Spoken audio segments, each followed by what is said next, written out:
Da alcune settimane abbiamo messo a disposizione dei viticoltori il protocollo viticolo, la 12ª edizione. Ciò significa che già nel 2011 questo strumento a favore del viticoltore era stato pensato e poi in modo concreto realizzato. Il protocollo viticolo è uno strumento fondamentale per il viticoltore in quanto cerca di dare delle informazioni precise e accurate di quelli che sono i principi attivi da utilizzare nella difesa del vigneto. Il consorzio già nel 2012 si è dotato di questo strumento in quanto ha inteso rendere la difesa del vigneto su delle basi, però delle basi più scientifiche e più tecniche, ma soprattutto anche per creare uno stato di maggior fiducia e di maggior alleanza tra i viticoltori e la gente che vive nei pressi dei vigneti. Il protocollo viticolo ha voluto nel corso degli anni porre l'attenzione soprattutto a quei principi attivi che con l'andare del tempo si sono dimostrati un po' meno sostenibili nei confronti dell'ambiente rispetto ad altri.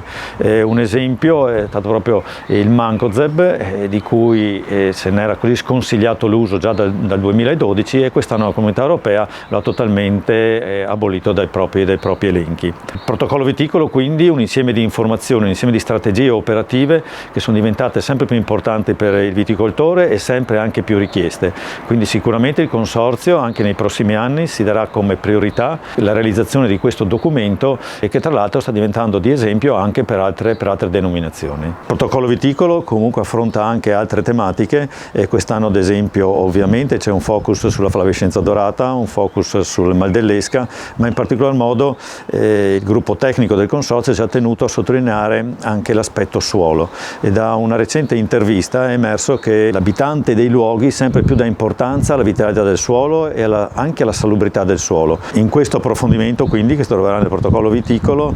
si parla di microbiologia del suolo, si parla di biodiversità del suolo e si parla di conservazione del suolo. Si ritiene infatti che questo substrato